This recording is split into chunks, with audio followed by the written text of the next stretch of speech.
Money गुरु में आप सभी का स्वागत है। मैं हूं स्वाति रायना। भारतीयों का सोना प्रेम मतलब गोल्ड से जुड़ा हुआ प्यार बहुत पुराना है और ये कोरोना काल में हम सबको बहुत अच्छे से समझ में भी आ गया है। बहुत बढ़ चढ़कर लोगों ने इसका इस्तेमाल किया। सोने को सुरक्षित निवेश के रूप में तो माना ही, लेकिन गोल्ड के एवज में लोन काफी लोगों ने लिया, जैसे कि छोटे कारोबारी हो गए, एमएसएमईज हो गए, और सरकार ने इसको और भी आसान बना दिया है। कुछ नए नियम सामने आए हैं जिस पर आज हम चर्चा करने जा रहे हैं। और गोल्ड लोन आप कैसे ले सकते हैं, गोल्ड लोन से जुड़ी हुई कुछ और बारीकियां आज हम समझेंगे। आज हमारे साथ जो खास मेहमान हमारे शो में शामिल हैं वो है नीलाभ सान्याल, COO कुबेरा। नीलाभ, आपका बहुत स्वागत है आज मनी गुरु में। Hello Swati, good evening. आज शो में हम क्या खास चर्चा करने जा रहे हैं, सबसे पहले उस पर एक नजर डाल लेते हैं। आज हम जानेंगे शो में कोरोना काल में कैसे सोना आ सकता है काम, गोल्ड लोन के नियमों में आरबीआई ने क्या किए हैं बदलाव, क्या गोल्ड लोन लेने के लिए अच्छा क्रेडिट स्कोर होना जरूरी है, साथ ही गोल्ड लोन लेने के क्या है फायदे, क्या हो सकते हैं नुकसान।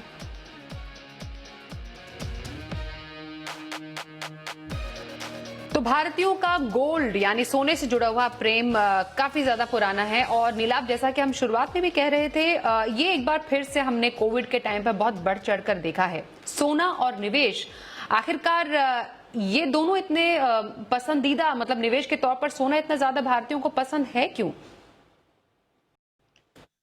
जी, बिल्कुल सही आपने बात बोली स्वाति। गोल्ड इज ट्रेडिशनली जो फैमिलीज का एक एक्सेप्टेड फॉर्म ऑफ इन्वेस्टमेंट है। उसी में हम क्योंकि वो बहुत आसानी से एक्सेसिबल है सबको। आसपास आपके कोई भी कहीं भी पर भाई ज्वेलर होगा, तो फैमिली में कोई भी ओकेजन होता है तो हम गोल्ड में इन्वेस्ट करना उसको एक शगुन के नाम से गोल्ड में इन्वेस्टमेंट कर दिया।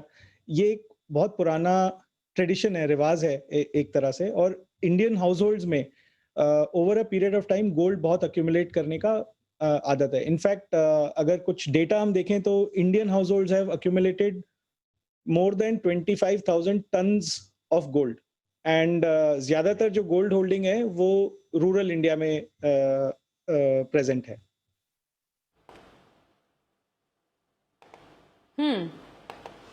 मतलब जो रूरल हाउस होल्ड्स हैं वो सोने को बहुत ज्यादा सहेज कर रखते हैं और गोल्ड से जुड़ा हुआ उनका जो प्रेम है अभी से नहीं, सदियों से चला हुआ आ रहा है। वाकई ये एक बहुत इंटरेस्टिंग डेटा है जो नीलाभ आपने हमारे सामने रखा है। लेकिन जब ये कोविड की जो सिचुएशन सबके सामने आई है, हमने देखा है कि कई लोगों की जो आर्थिक स्थिति है वो काफी ज्यादा बिगड़ गई। ऐसे में इस बिगड़ती हुई स्थिति को सुधारने में गोल्ड ने कितना बड़ा रोल अदा किया है और किन किन तरीकों से ये सामने आया है? जी, देखिए, एक तरह से अगर हम गोल्ड को समझें तो gold is an idle asset. मतलब हम एक बार परचेज कर लेते हैं ऑर्नामेंट्स और उसको अलमारी में रख देंगे या लॉकर में रख देते हैं, तो उस पे कोई हम इनकम जनरेट नहीं करते हैं, जो कि बाकी फाइनेंशियल इन्वेस्टमेंट्स में हमें एक इनकम एक तरह से मिल सकती है। अब लेकिन जब ऐसी स्थिति आती है जहां पे आप पे एक आर्थिक जो है प्रॉब्लम आ जाता है कि हो सकता है कि जॉब लॉस हो जाए या तबीयत खराब हो जाए, एक्चुअली में किसी को कोविड का वो हो जाए जिसकी वजह से आप काम ना कर सकें, या जनरली बिजनेस में काफी बिजनेसेस में हम देख रहे हैं कि स्लो डाउन भी है। तो देयर इज क्लियरली जो एक शॉर्ट टर्म में फैमिलीज को, हाउस होल्ड्स को शॉर्ट टर्म लिक्विडिटी की जरूरत पड़ सकती है।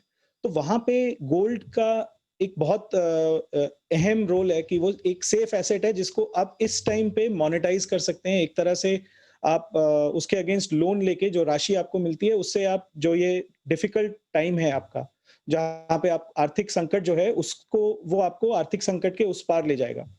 तो ये अभी जो गोल्ड के फॉर एग्जांपल जो आरबीआई ने रेगुलेशन चेंज किया है उससे एलिजिबिलिटी अमाउंट बढ़ गया है कि आप कितना लोन ले सकते हैं, वो आप पहले से ज्यादा ले पाएंगे। गोल्ड की कीमतें भी बढ़ गई हैं। अगर अभी हम देखें तो 5,000 रुपीज के ऊपर पर ग्राम गोल्ड की कीमत बढ़ गई है।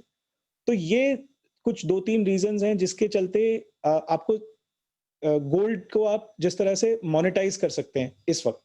और गोल्ड लोन ऑफटेक जो नंबर्स अगर हम देखते हैं तो पिछले 3-4 महीने में काफी बढ़ गए हैं। इन सब फैक्टर्स को अगर एक साथ मिलाकर देखें तो वो विजिबल है गोल्ड लोन के दोनों डिमांड साइड और सप्लाई साइड चेंजेस में, कि आरबीआई ने जो चेंजेस किए या गोल्ड की कीमतें जो बढ़ गई उसके चलते, और लोगों की जरूरत भी, लिक्विडिटी की जरूरत भी काफी बढ़ गई है पहले से।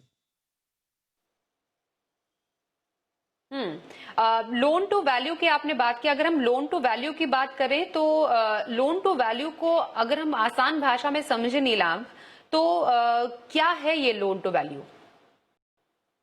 बहुत सिंपल इसका अंडरस्टैंडिंग है, और गोल्ड से रिलेटेड समझे तो और भी सिंपल है।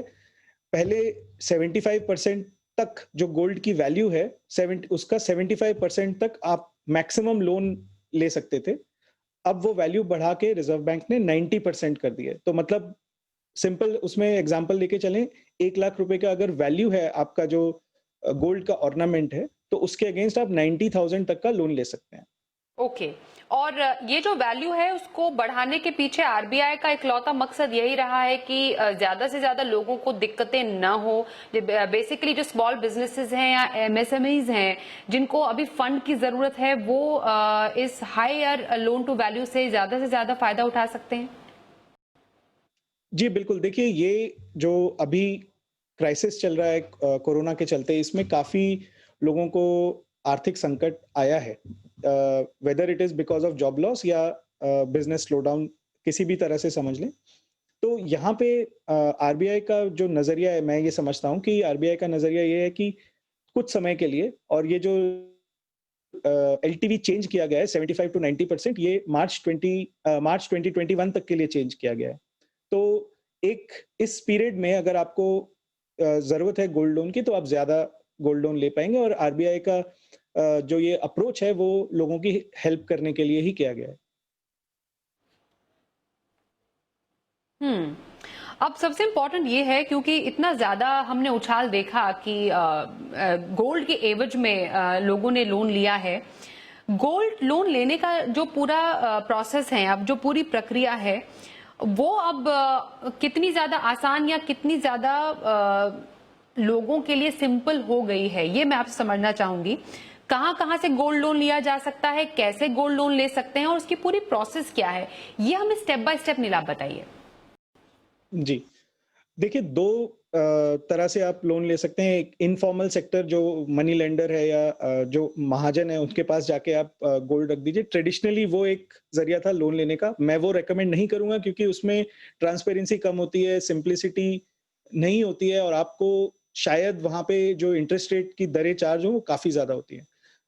पिछले कुछ सालों में, लास्ट के 8-10 सालों में, मैं मानता हूँ कि काफी जो नॉन बैंकिंग फाइनेंशियल कंपनीज हैं, एनबीएफसीज जिनको हम कहते हैं, और बैंक्स, दोनों ही जो एंटिटीज हैं, उन्होंने आगे बढ़ के काफी आसान कर दिया है, ताकि अगर लोगों को होम लोन, गोल्ड लोन लेना हो, तो केवल आपको उनके पास अपने आइडेंटिटी डॉक्यूमेंट्स और आपके जो ऑर्नामेंट्स हैं जिसके अगेंस्ट आपको लोन लेना है, वो आप आइडेंटिटी डॉक्यूमेंट्स और गोल्ड लेके आप उनके पास जाएं। वो वहां पे आपको ऑन द स्पॉट गोल्ड की प्योरिटी चेक करके आपको बता सकते हैं कि इनकी इसकी आज की वैल्यू क्या है। बहुत ही ट्रांसपेरेंट प्रोसेस है, तो वहीं पे आपके सामने ही वैल्यू, प्योरिटी चेक होगा, वैल्यू उसका आपको बताएंगे, और उसके अगेंस्ट आपको कितना लोन मिल सकता है वो बताएंगे।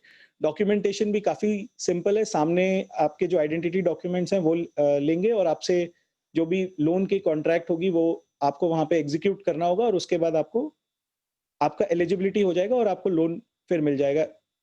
कई बार तो शायद आपको सेम डे में भी लोन मिल सकता है, नहीं तो अगले दिन तक तो मिल ही जाएगा। हम्म।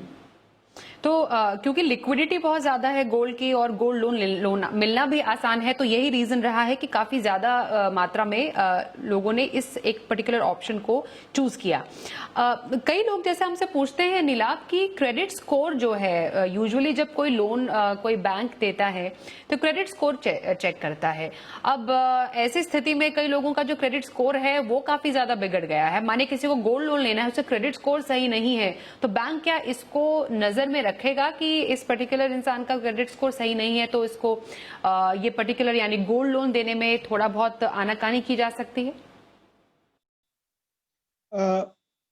मेरा मानना है कि ऐसा नहीं होगा, क्योंकि गोल्ड लोन जो एक सिक्योर्ड लोन है, आप अपना जो एसेट है वो आप ऑलरेडी आप उसको ओन करते हैं। जो सोना है वो एक्चुअली आपका सोना है, उसकी एक पर्टिकुलर वैल्यू है, वो आपके सामने आप वहां पे एक तरह से लियन पे रख के लेंडर के पास छोड़ के जाएंगे, तो वहां पे क्रेडिट स्कोर का रोल होता है टू ये बताने के लिए कि आपको क्या दर चार्ज होगी। अगर आपका क्रेडिट स्कोर खराब है तो शायद आपको थोड़ी ज्यादा इंटरेस्ट रेट की दर चार्ज होगी, नहीं तो ऐसा नहीं है कि अगर आपका क्रेडिट स्कोर बहुत खराब है तो आपको लोन ही नहीं मिलेगा, क्योंकि आप वैल्यू गोल्ड की वैल्यू तो आप लेके जा रहे हैं, जो एसेट है वो तो आप अपना वहां पे लियन पे रख के छोड़ेंगे जब तक आपका लोन चल रहा है।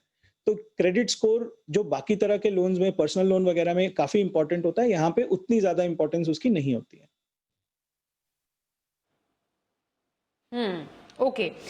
क्रेडिट स्कोर खराब हो भी तब भी गोल्ड लोन आपको मिल सकता है कि एक सिक्योर्ड लोन है गोल्ड लोन की अगर हम बात करते हैं, लेकिन गोल्ड लोन लेने के फायदे क्या है, गोल्ड लोन लेने के नुकसान क्या है, और कुछ जरूरी बातें जिसको आपको ध्यान में रखनी चाहिए अगर आपको गोल्ड की एवज में लोन लेना है, तो इस पर हम चर्चा करेंगे थोड़ी सी देर में। बने रहिए हमारे साथ, देखते रहिए मनी गुरु।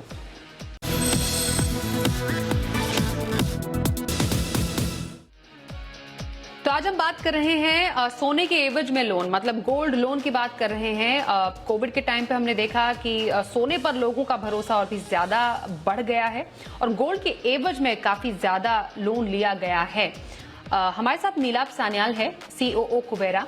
नीलाभ से हम समझ रहे हैं गोल्ड लोन लेने की पूरी प्रक्रिया, उसके फायदे क्या है और उसके नुकसान क्या है। अगर हम गोल्ड लोन के फायदों की बात करें एज कंपेयर टू अगर हम पर्सनल लोन से भी इसको कंपेयर करें, हालांकि एक सिक्योर्ड लोन है, एक अनसिक्योर्ड लोन है, लेकिन जब भी कोई मुसीबत की घड़ी आती है तो जो लोग हैं वो पर्सनल लोन की तरफ भी देखते हैं और गोल्ड लोन भी यहाँ पर है जो कि काफी ज्यादा प्रचलित है। तो दोनों के अगर दोनों को हम कंपेयर करें तो गोल्ड लोन के फायदे, यहाँ पे पर्सनल लोन, क्या हम उसको कैसे तुलना कर सकते हैं इनकी? जी, देखिए सबसे पहली और सबसे इम्पोर्टेंट चीज़ है, जैसे हम इन्वेस्टमेंट जब करते हैं तो हम सोचते हैं कि हमको कहाँ पे, हमारी कोशिश ये रहती है कि हमें अपनी इन्वेस्टमेंट से ज़्यादा रिटर्न मिल सके, ताकि हमारी जो नीड्स हैं वो आराम से पूरी हो सकें। अगर हम उसी लॉजिक को हम लोन के चलते हम अप्लाई करें, तो आप ये समझिए कि जहाँ पे हमको सबसे कम दर मिलेगी लोन की और कोई कैच नहीं है लोन लेने में, तो वो बेटर है। अब अगर आप गोल्ड लोन को देखें तो सिर्फ और सिर्फ क्योंकि ये सिक्योर्ड लोन है और एकदम इजीली आपको अवेलेबल है, उसकी वैल्यू जो है वो आपके सामने रहेगी, हमेशा पब्लिक डोमेन में रहेगी, क्योंकि गोल्ड प्राइस पब्लिश होते हैं ऑनलाइन। तो आप जो आपकी इंटरेस्ट रेट, जो आपकी लोन की कॉस्ट आएगी, वो पर्सनल लोन के कंपैरिजन में काफी कम आती है। इसमें भी मैं कहना चाहूंगा कि बैंक्स और एनबीएफसी जो दोनों ही एंटिटीज जो हैं उनसे आप गोल्ड लोन ले सकते हैं, लेकिन टिपिकली बैंक्स का जो दर होती है इंटरेस्ट रेट, अगर वो देखें तो बैंक्स की इंटरेस्ट रेट लोन पे जो वो चार्ज करते हैं वो कम होती है। अगर आपके पास दोनों ऑप्शन है तो आप बैंक्स को चूज करें, प्रेफर करें, वो बेटर रहता है। बाकी जो एडवांटेजेस हैं, देखिए इट्स जो इजी लिक्विडिटी की, मतलब जल्दी आपका ये प्रोसेस होगा और आपको आपका लोन मिल जाएगा। अगर इमरजेंसी का वक्त है, उसमें आपके पास ज्यादा टाइम नहीं है, अपना क्रेडिट स्कोर निकाल के दीजिए या अपने इनकम डॉक्यूमेंटेशन आप प्रोवाइड करिए, पर्सनल लोन वगैरह दूसरे टाइप के जो लोन है वो लेने के लिए, तो यहाँ पे गोल्ड लोन आपको काफी इजी रहेगा, डॉक्यूमेंटेशन बहुत कम रहेगा। दूसरी चीज ये कि इस तरह के जो लोन है ये छोटी अवधि के लिए, शॉर्ट टर्म के लिए हम लोग लेना प्रेफर करते हैं, क्योंकि जो हमारा जैसे मान लीजिए जॉब लॉस की वजह से हुआ या बिजनेस स्लोडाउन की वजह से हुआ, अगर आपका बिजनेस इंप्रूव हो जाता है मान लीजिए 5-6 महीने में, तो आप वो लोन वापस करने की क्षमता रखते हैं और आप अपना गोल्ड आपको वापस मिल जाएगा। तो उस सिनेरियो में 6 महीने 1 साल तक का ये जो टिपिकली गोल्ड लोन का अवधि होता है वो 6 महीने 1 साल तक का होता है, तो शॉर्ट टेनर के लिए आइडियल प्रोडक्ट है। और काफी जो लेंडर्स हैं, एनबीएफसीज और बैंक्स दोनों ही जो हैं, 3-6 महीने के बाद जो है प्री पेमेंट का कोई चार्ज नहीं होता है, तो आप पूरा का पूरा लोन, जब आपकी आर्थिक स्थिति सुधर जाती है तो आप पूरा का पूरा पैसा जो लोन आपने लिया है वो वापस करके अपना पूरा गोल्ड वापस ले सकते हैं। तो ये कुछ 2-3 पॉइंट्स हैं जो पर्सनल लोन के कंपैरिजन में गोल्ड लोन के फेवर में आते हैं। और लास्टली आप ये हमेशा ध्यान रखिए कि इसमें अगर आपकी जरूरत है तो इसमें कोई शर्माने की बात नहीं है। अगर आपके पास गोल्ड है तो एक वो एसेट है जिसको आप यूज कर सकते हैं इसी टाइम पे, और गोल्ड एक आपके काम आएगा। और दूसरी बात कि गोल्ड आप बेच नहीं रहे हैं, ये गोल्ड आप ही का है, ये गोल्ड लेंडर की कस्टडी में है, जब आप लोन वापस करेंगे तो ये गोल्ड आपके पास वापस आ जाएगा। तो ये बहुत आपने एक इम्पॉर्टेंट पॉइंट बोला कि गोल्ड बेचने की जरूरत नहीं पड़ती है, गोल्ड आपको वापस मिलता है। और ये एक इमोशनल कनेक्ट है जो भारतीयों का गोल्ड के साथ होता है कि हमने सोना बेचा नहीं है, उसके एवज में हमने लोन लिया है। लेकिन सबसे इम्पोर्टेंट, हर एक चीज के दो पहलू होते हैं। हमने इसके फायदों की तो बात कर ली नीलाभ, लेकिन क्या कोई ऐसे पॉसिबल डाउन साइड्स भी हैं गोल्ड लोन लेने की, जो कि जो लोग हैं जो इस वक्त हमें देख रहे हैं, या जो निवेशक हैं जो इसके बारे में सोच रहे हैं, उनको ध्यान में रखने की जरूरत है? जी, देखिए 2-3 चीज़ें हैं। जैसे आप लोन ले रहे हैं अगर, तो अनऑर्गेनाइज्ड सेक्टर से ना बोरो करें। अगर मतलब ऑर्गेनाइज्ड बिज़नेसेस जैसे कि एनबीएफसीज़ हुए या बैंक हुए, जहाँ तक पॉसिबल है आप इन्हीं जगहों से जाके बोरो करें, क्योंकि आपको टर्म्स जो है वो बहुत क्लियरली आपको बता दिए जाएँगे पहले ही कि आप किस रेट पे आपको इंटरेस्ट लेना है, जो प्रोसेसिंग फीस है वो कितनी है, फोरक्लोजर कितने पीरियड में है। फोरक्लोजर मतलब अगर आप पहले लोन वापस करना चाहें, अगर आप और अपना गोल्ड वापस लेना चाहें तो उसमें कितना टाइम लगेगा। दूसरी चीज़ है, आपका जो गोल्ड है, जो एसेट है, वो एक्चुअली में जो लेंडर है अपने पास कस्टडी में रखते हैं। तो वहाँ पे अगर आप अनऑर्गेनाइज्ड सेक्टर के पास जाएँगे तो शायद उनकी क्षमता जो है उसको आपकी चीज़ को सँभाल के रखने की थोड़ी कम रहेगी। तो इसलिए मैं हमेशा ये रिकमेंड करूँगा कि आप ऑर्गेनाइज्ड सेक्टर यानी एनबीएफसीज़ और बैंक्स के पास जाएँ। इंटरेस्ट रेट भी फाइनली, इंटरेस्ट रेट की दर जो है वो भी आपको एनबीएफसीज़ में कम मिलेगी और बैंक्स में एनबीएफसी से भी कम मिलेगी। तो ये कुछ 2-3 चीज़ें हैं। बाकी तो आप इसको ये मान के चलिए कि ये एक ईज़ी ऑप्शन है। It's a better and faster option to access liquidity, जब आप खास तौर पे जब आपको ज़रूरत है। और दूसरी चीज़, जो गोल्ड आपने जिस चीज़ के लिए खरीदा था, वो अगर आप यही मौका है जहाँ पे आप उसको यूज़ करके गोल्ड अपने आपको एक और यूज़ आपको दे सकता है। तो आपका सोना आपकी मुसीबत का सहारा बन सकता है, क्योंकि अब अगर आप गोल्ड के एवज में लोन ले रहे हैं तो वो आपको सस्ता भी पड़ता है और शॉर्ट टर्म के लिए एक आर्थिक सुरक्षा भी प्रदान करता है। आपने बोला कि सुरक्षित जगह से ही गोल्ड लोन लेना चाहिए, लेकिन उसमें भी बहुत सारे ऐसे बैंक्स हैं, एनबीएफसी है, जो कि गोल्ड लोन प्रोवाइड करते हैं। तो ये जो तमाम लिस्ट ऑफ प्रोवाइडर्स हैं जहां से गोल्ड लोन लिया जा सकता है नीलाभ, कैसे चुनाव करें कि कौन से एनबीएफसी या कौन से बैंक से किसी को लोन लेना है? अगर मैं पर्टिकुलरली गोल्ड लोन की बात करूं, कौन से पैरामीटर्स को ध्यान में रखना चाहिए किसी इंसान को?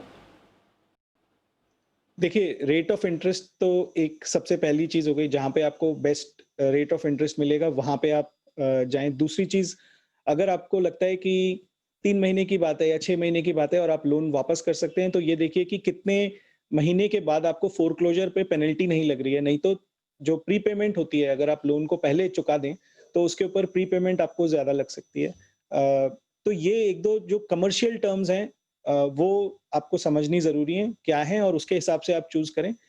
और तीसरी चीज़, जो बिटवीन एनबीएफसीज़ और बिटवीन बैंक्स है, देखिए मैं मानता हूँ कि सारी जो ये कंपनीज़ हैं, ये रिज़र्व बैंक से रेगुलेटेड कंपनीज़ हैं और बहुत समय से इन बिज़नेसेस में मौजूद हैं। इनका एक अच्छा रेपुटेशन है। सारी कोई भी ऐसा कोई प्रेफ़रेंस नहीं है। वहाँ पे आप ये देखिए कि आपको कौन-सी जो बैंक है या कौन-सी एनबीएफसी है, वो आपके लिए ईज़ी एक्सेसिबल है, पास में है। तो वहाँ से आप जाएँ, वहाँ पे आप जाके अपनी डॉक्यूमेंटेशन करें, टर्म्स को समझें, और टर्म्स जो कमर्शियल टर्म्स हैं, वो अपने हिसाब से आपको जहाँ पे ज़्यादा सूटेबल लगें, उसके हिसाब से आप लोन लें। नीलाभ, एक बात बताइए, जब कोई मुसीबत में होते हैं तो आप सबसे जो आपका एक महत्वपूर्ण सबसे जो शस्त्र होता है वो सबसे एंड में छोड़ते हैं, सबसे जो इम्पोर्टेंट ऑप्शन होता है वो सबसे एंड में एक्सरसाइज करते हैं। तो गोल्ड लोन को हम कुछ इसी तरीके से समझ रहे हैं कि जब सबसे ज्यादा जरूरत है तब आप गोल्ड लोन ऑप्शन को एक्सरसाइज करें। अगर हम इसके प्रायोरिटी को सेट करें कि मुसीबत में अगर आपको पैसों की जरूरत हो और लोन लेना ही है, तो आप गोल्ड लोन को कहां पर रखेंगे? देखिए, मैं इसको सबसे ऊपर रखूँगा, क्योंकि दूसरे क्या ऑप्शंस होते हैं? एक तो पर्सनल लोन होता है, दूसरा होता है क्रेडिट कार्ड। क्रेडिट कार्ड पे आप बोरो करिए और उसमें आप फिर मिनिमम रीपेमेंट करके आप उसको रिवॉल्व करिए क्रेडिट कार्ड बैलेंस को। और अगर आपको और ज्यादा जरूरत है तो आप लोन अगेंस्ट हाउस प्रॉपर्टी ले सकते हैं, अगर आपके पास अपनी खुद की प्रॉपर्टी है तो। लेकिन जो इन सब सिनारियोज में जो आपको हाउस प्रॉपर्टी का थोड़ा वैसे भी कॉम्प्लिकेटेड प्रोसेस है, लंबे आपको प्रॉपर्टी के डॉक्यूमेंट्स रखने हैं और उसमें आप उतनी ज्यादा वैल्यू का आपको लोन लेने की शायद जरूरत ही ना पड़े, तो हाउस प्रॉपर्टी को अगर साइड में रखें और लोन जो पर्सनल लोन की ऑप्शन है या आपके क्रेडिट कार्ड को लोन की तरह यूज करने की ऑप्शन है, ये बहुत ज्यादा एक्सपेंसिव है। इनफैक्ट अगर आप क्रेडिट कार्ड का एक तरह से समझें तो नियरली 36% पर ईयर और उससे भी ज्यादा जो आपको इंटरेस्ट रेट भरना पड़ सकता है क्रेडिट कार्ड पे अगर आप लोन लेते हैं तो। पर्सनल लोन जैसे कि हमने डिस्कस किया कि in most cases gold loan will be easier to avail, आपको कम डॉक्यूमेंटेशन पे वो मिल जाएगा और इसकी कमर्शियल टर्म्स यानी कि आप जो इंटरेस्ट रेट है, फोरक्लोजर टर्म्स हैं वगैरह, ये सब भी बेटर रहेंगी। तो मैं एक्चुअली गोल्ड लोन को लास्ट में रखने की बजाय सबसे पहले रखूंगा, क्योंकि फंडामेंटली आप लोन लेते हैं तो आप पे तो वापस ये सोच के ही लेते हैं कि हम वापस तो पे करेंगे ही, तो वो जो आपकी चीज आपने वहां पे लियन पे रखी है वो आपको वापस मिलने ही वाली है गोल्ड, जब आप लोन को रीपे करेंगे। तो आप उसको लास्ट ऑप्शन ना समझे बल्कि आप उसको सबसे पहला ऑप्शन समझे, क्योंकि कमर्शियली वो बेटर है, it is faster and it is easier to avail of this option. तो लोन जो गोल्ड लोन है उसको मैं सबसे आगे रखूंगा। जी, ओके, तो गोल्ड लोन कैसे लें, गोल्ड लोन लेने की बारीकियां और गोल्ड लोन के फायदे क्या हैं और क्या उसके नुकसान हो सकते हैं, इस पर आज हमने चर्चा की। नीला, अब हमसे तमाम चर्चा करने के लिए आपका बहुत शुक्रिया, मनी गुरु में शामिल होने के लिए। Thank you sir. तो इसी के साथ आज के इस एपिसोड में बस इतना ही। वक्त एक छोटे से ब्रेक का हो गया है, लेकिन खबरों का सिलसिला जारी रहेगा। बने रहिए हमारे साथ और देखते रहिए जी बिजनेस।